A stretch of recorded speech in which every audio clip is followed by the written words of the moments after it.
Hi, I'm Mr. Loomis. Welcome back for this fourth lesson about the Cold War. This time, we're going to turn our attention to America itself and not to the outside world. Because, like every war, the Cold War affected life in America. And today, we're going to learn about how. Before we start, let's preview our topics. We're going to begin by talking about a famous time in American history we call the Red Scare. Then we'll turn our topic to nuclear power and President Eisenhower's idea of atoms for peace. Sticking with President Eisenhower, we'll learn about the military-industrial complex, which is a name he invented. Before we finish, we'll also be learning about the bomber and missile gaps. And to bring it all home, we'll explore some of the ways the Cold War changed schools in America. Let's get our story started today, right with the beginning of the Cold War, with a spy named Alger Hiss. In the late 1940s, Alger Hiss was a leader at the State Department. He'd been helping Roosevelt at Yalta and had helped start the United Nations. But then he was put on trial for spying for the Soviet Union. Americans panicked. Hiss said he had done nothing wrong, but he lost his trial and ended up going to jail. People started to wonder who else in America might secretly be a communist. Thousands of Americans who worked in the government, army, Hollywood, and many other jobs had to swear under oath that they were not communist. In 1947, President Truman ordered background checks of every government worker to make sure they were not secretly supporting communism or Nazism. In 1951, husband and wife Julius and Ethel Rosenberg were accused of giving nuclear secrets to the Soviet Union. Like Alger Hiss, the Rosenbergs said they had done nothing wrong. While the evidence against Julius was good, it was not clear that Ethel had helped. Even still, they were both found guilty and put to death in the electric chair. Senator Joseph McCarthy of Wisconsin added to the fear people were feeling by saying that communists were everywhere and that he was the only one who could really protect America. At a speech in Wheeling, West Virginia, on February 9, 1950, McCarthy started his attack. He said that he knew about 205 members of the Communist Party who were working for the State Department. A few days later, he said the same thing again at a speech in Salt Lake City. Newspapers and other senators asked McCarthy to show his proof. As it turned out, McCarthy was never able to give any evidence to support what he was saying. But he'd gotten people's attention, and other senators asked McCarthy to start a full investigation. Staying in the news was a full-time job. After accusing low-level government workers of being communist, McCarthy went for the big names. He said Dean Acheson and George Marshall might be communist. They were two of the most respected Republican leaders in the country at the time. Some Republicans in the Senate were shocked and tried to separate from McCarthy. Others, such as Senator Robert Taft and Congressman Richard Nixon, saw him as a person they could use. The public loved the show. It was nice to think that someone was making sure the country was safe from communist spies. McCarthy was very good at making people afraid and then making them think he would protect them. People who liked McCarthy helped him by giving him names of Reds, a nickname for people they thought were communist. This made plenty of work for McCarthy and the other communist hunters. Dwight Eisenhower, the hero of World War II, had no love for McCarthy. Eisenhower could see how McCarthy mostly made things up, but when Eisenhower was elected president in 1952, he did not want to attack McCarthy because it might cause a fight in the Republican Party. McCarthy kept up his attacks into 1954 when he made a great mistake. He started going after the United States Army. For 8 weeks on television, McCarthy questioned Army leaders. Many had been in World War II and were heroes. This was a terrible mistake.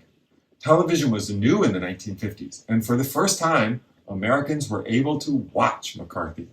Instead of showing a hero who was protecting them, television showed how mean McCarthy was. The Army then went on attack, showing how McCarthy had no evidence. One of the most famous quotes from history comes from this time. Joseph Welch, a lawyer for the Army, told McCarthy, "Until this moment, Senator, I think I never really gauged your cruelty and recklessness. Have you no sense of decency?" Americans agreed. McCarthy was a jerk, and Welch and television had shown it. The American people could see through McCarthy's old lies. Americans did not like attacks on the brave men and women of the Army. Tired of the embarrassing show, other senators attacked McCarthy for making the Senate look bad, and his fight to find communists ended. In poor health and drinking too much alcohol, McCarthy himself died 3 years later. Senator McCarthy was not the only one to make a name for himself looking for communists. Members of the House of Representatives wanted to show that they were just as excited about finding communists. The House Un-American Activities Committee, HUAC or HUAC, went after Hollywood, actors, writers, and producers. They were called to come to Washington, D.C. to meet HUAC and give names of co-workers who may have been members of the Communist Party. Those who named names of people they thought might be communists got to go home and continue working. Even still, people who would not talk to HUAC were put in jail. When 10 writers and directors refused to answer the HUAC members' questions, pointing out that the First Amendment protected them from having to talk about their ideas or the people they knew, they were put in jail. This is not really legal. The First Amendment protects Americans' right to free speech and freedom of assembly. There's nothing illegal about being a communist, meeting with communists, and sharing communist ideas. Congress does not have the right to question anyone's political beliefs. But in the craziness of the early 1950s, just having someone say you were a communist would ruin someone's life. The Hollywood 10, as they came to be called, had to pay a fine, put in jail, and lost their jobs. Like others who were accused of being communists during this time, they were blacklisted, meaning no one would give them a job. Years went by before they could work again. Americans had mixed feelings about the Hollywood 10. Some people admired them for standing up for their rights. Other people thought that communism was such an important problem that bending the rules was needed to protect the country. This time in American history is called the Red Scare, or McCarthyism. When we look back with some surprise, how could people have been so filled with fear that they ignored the Constitution? Were there any communists in America? The answer is yes. Some of the people who were attacked had gone to communist meetings many years before. Also, there were a few Soviet spies working for the American government. But most of the people hurt in the Red Scare had not done anything wrong. Still, across America, state governments and school boards copied McCarthy and HUAC. Thousands of people lost their jobs and their friends because someone called them a communist. The Red Scare affected many different people. Communist hunters often thought that labor unions might be a place to find communists. Because of this, the American Federation of Labor, AFL, and the Congress of Industrial Organizations, CIO, joined in 1955 to protect themselves. Even schools were affected. Librarians and school boards pulled books they thought might hurt children, including Robin Hood, which was thought to be teaching kids the communist idea of stealing from the rich and giving to the poor. Some famous politicians first got their start during the Red Scare. Unlike Senator McCarthy, who became unpopular, Congressman Richard Nixon showed that he was anti-communist as a HUAC member.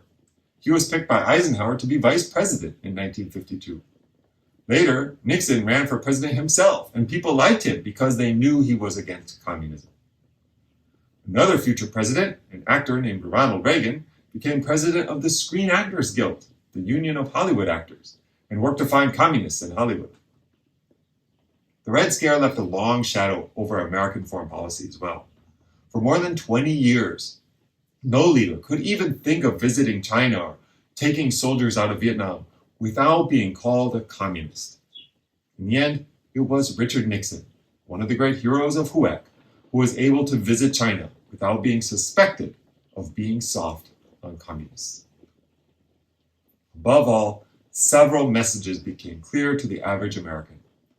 Don't say anything bad about the United States, and don't be different. We're going to shift now away from fear of communists to nuclear power, which, of course, is scary in its own way. As the arms race was getting more serious, people became more scared about atomic bombs. Research on atomic energy was top secret. The results of that research had only been used for new bombs. President Eisenhower wanted to change that. In 1953, he gave a speech to the United Nations that has become known as Atoms for Peace. Eisenhower wanted to find some way for new atomic science research to be used for good, not just for making bombs. Basically, Eisenhower said that the countries of the world should share their discoveries about atomic energy so that it could be used for peaceful things like producing electricity and medicine. Atoms for Peace opened up nuclear research to people and countries that did not have nuclear bombs. And sharing this information made it possible for some countries to make their first atomic bombs. But Atoms for Peace got people thinking about having fewer nuclear bombs in the world. The International Atomic Energy Agency was created, and many countries signed the Treaty on Non-Proliferation of Nuclear Weapons. Countries that already had atomic bombs kept them and built more, but very few other countries have developed atomic bombs since. In this way, Eisenhower was successful. The Atoms for Peace program made atomic energy much safer around the world. It led to rules for using and handling nuclear material and creating nuclear power. Today, over 440 nuclear reactors in 31 countries make about 11% of the world's electricity. In the United States, 99 reactors make about 19% of our electricity. Atomic technologies have been used by doctors to diagnose illness, treat cancers, in farming to get rid of pests, and in industry to make smoke detectors. The Atoms for Peace speech and program helped Americans and the rest of the world see the good and not just the bad side of nuclear power. However, Atoms for Peace did nothing to slow the arms race. The idea that to keep a nuclear war from starting, the United States must be ready to attack at any time meant that the arms race was key to protecting our country. The same idea is the reason that the Soviet Union would not give up its nuclear bombs. In fact, during Eisenhower's time in office, the United States went from having just over 1,000 nuclear bombs to over 20,000. Our next topic is not an event, but more of a situation or relationship between the government, the people, and the military. It's the military-industrial complex, which is a fancy-sounding name. Actually, President Eisenhower invented the name. Let's take a look. Before World War II, the United States did not have factories that only made things for the military. In times of war, companies that built cars, refrigerators, and other things for regular people just switched to making tanks, airplanes, and bombs. This was what President Franklin D. Roosevelt meant when he called America the arsenal of democracy. However, the Cold War was different. The nuclear standoff with the Soviet Union meant that the United States could never go back to a time when the government was not inventing, making, and buying new weapons. And so, complicated and permanent connections grew between the military who needed the best, newest weapons, the companies who invented and made those weapons, and Congress, which voted to spend tax money to buy them.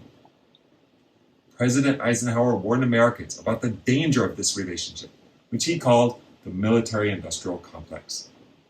He saw a future when members of Congress would need the votes of workers at factories such as Lockheed Martin, Boeing, or Raytheon that made things for the military. These members of Congress would make sure that the military bought new aircraft, bombs, and guns from these hometown factories, so they would win the votes of the factory workers. In the end, the government would spend tax dollars, not because the military really needed something, but because these deals were important for creating jobs. Since the 1950s, many leaders have tried to stop spending so much money on weapons, but they almost always find that the military-industrial complex that was created during the Cold War has forever changed the way our country spends tax money and gets ready for war. Next, let's take a look at the way the Cold War affected something you know well, schools. On October 4th, 1957, the Soviet Union launched Sputnik, the world's first satellite. Suddenly, it looked like the Soviets were better at science, engineering, and mathematics than the Americans. To fix this problem, Congress passed the National Defense Education Act. Since nuclear weapons were key to protecting America, there was a great need for scientists and mathematicians who could invent new atomic weapons. For years, the United States had used scientists and mathematicians from Europe, but now it was time for the United States to teach its own people these skills. So the law tried to get American schools to do a better job of teaching math and science. The law gave money for schools to improve their science labs and train new math and science teachers. It gave loans for students to attend college. It gave money for students to study languages that might help the government, like Russian. The law started a search for talented students, which was the start of Gifted and Talented, or GT, programs in public schools. Perhaps most importantly, however, was that the Cold War changed Americans' ideas about science in public schools. In the 1920s, a great debate happened between modernists who liked science and traditionalists who thought the Bible told the truth about the world. The 1925 Scopes trial is evidence of how strong the anti-science feelings were in America at that time. In the 1950s, all that changed. Studying science, not the Bible, was important to protect America. The traditionalists did not go away, but at least while the Soviet Union's missiles were aimed at America, science and mathematics ruled the public schools. Another important change that happened after the Soviets launched Sputnik was that Americans started to worry that their country was falling behind the Soviets in a total number of airplanes and missiles. By this time, the real number of nuclear missiles and bombs each country had was not important, since they could destroy one another many times over. Still, the fear of being somehow behind our enemies was great. In the 1950s, American magazines began writing stories about nuclear-powered or nuclear-armed Soviet bombers crossing the Arctic and raining bombs down on the United States. Although these stories were mostly made up, stories of a bomber gap got members of Congress to act. They spent tax money to buy more than 2,500 new planes for the Air Force, way more than was needed to fix a problem that was not even real to begin with. Fear of a bomber gap was soon replaced, however, with fear of a missile gap. Missiles were far more scary than bombers, since they could strike with less warning, covered the distance from the Soviet Union to the United States in minutes rather than hours. Soviet bomber airplanes might be shot down by American planes, but no one had any way to stop missiles. Then Senator John F. Kennedy helped make this idea popular in speeches as he got ready to run for president in 1960. President Eisenhower knew that there was no missile gap, and he did not like Kennedy's speeches. He knew that fear could lead to problems in society. Eisenhower tried to help people stay calm, but the public seemed to believe in the idea of a missile gap. Once again, Congress tried to fix things by spending money for more missiles that were not needed. In the end, Kennedy talking about a missile gap probably made America less safe. Soviet leaders got the idea that Kennedy wanted to go to war. When then Kennedy gave the okay for the Bay of Pigs attack on communist Cuba in 1961, what they thought seemed to be true. Kennedy's speeches about a missile gap, which he had known were not true, ended up making the Cuban Missile Crisis much more dangerous than it had to be. Whether they really thought there was a bomber gap or missile gap or not, Americans had good reasons to be afraid when it came to nuclear attack. What could a regular person do if the Soviets decided to use their nuclear bombs? The answer is nothing. But this did not make people feel better. A big business started during the 1950s to build bomb shelters in backyards and under houses. Complete with beds, food, and water, these shelters were advertised in popular magazines and newspapers. While a personal shelter might save a family from the blast and radioactive fallout from a nuclear attack, it's hard to imagine what sort of world they might climb out of to find after eating their supply of old crackers. I'm going to finish today with some good advice that was given to us by one of America's great heroes, President and General Eisenhower. Eisenhower was the last military commander to be elected president. Like our first president, remembered as a wise, careful, thoughtful leader. Let's take a look. Shortly after becoming president in 1953, President Eisenhower had given a speech in which he warned about the cost of having a large military. former general and hero of World War II, Eisenhower surprised many with his speech. He said that every gun, missile, bomb, ship, or airplane that was built was taking money away from people who needed homes, food, hospitals, roads, and schools.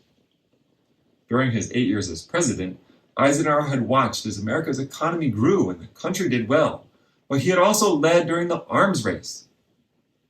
A few days before he handed off power to John F. Kennedy, the young new president, Eisenhower gave one last speech. In this farewell address, he warned of the danger of the military-industrial complex. He also warned that when the government gave money to scientists to do research for the military, it limited the scientists by focusing them only on military needs. Some discoveries might be missed, he cautioned. He encouraged leaders in America and the world to be careful, to not do things suddenly that might seem important at the moment, but could hurt people many years in the future. Today, we can look back and see the wisdom that the old president showed, the lessons he told about trying to get along, staying out of unnecessary fights, being careful about the military-industrial complex, and trying to find ways to have a smaller military are still as true today as they were in 1961. And that's the end of today's lesson. Before we go, let's remember our big ideas. In the late 1940s and early 1950s, a Red Scare swept the United States. Senator Joseph McCarthy and other government leaders tried to find communists in America. Few communists were found, but many people's lives were ruined by false accusations. Few spies were found, which made Americans more suspicious. President Eisenhower wanted to find ways to use nuclear power for good, not just for weapons of destruction. His Atoms for Peace program encouraged the sharing of nuclear technology to support things such as medicine and nuclear power stations to generate electricity. Eisenhower warned America about the danger of always being ready for war. The government was always spending money to have new weapons, and the companies and workers that made those weapons needed the tax money being spent for their jobs. Eisenhower warned that this would lead to unnecessary spending in the future, which has turned out to be true. Americans worried that the communists might be more advanced in science and math, so they started spending more on education. Thank you very much. In our next lesson, we'll be talking about what happened later in the Cold War, how the Americans and Soviets started trying to get along and even shook hands in space. I'll see you then.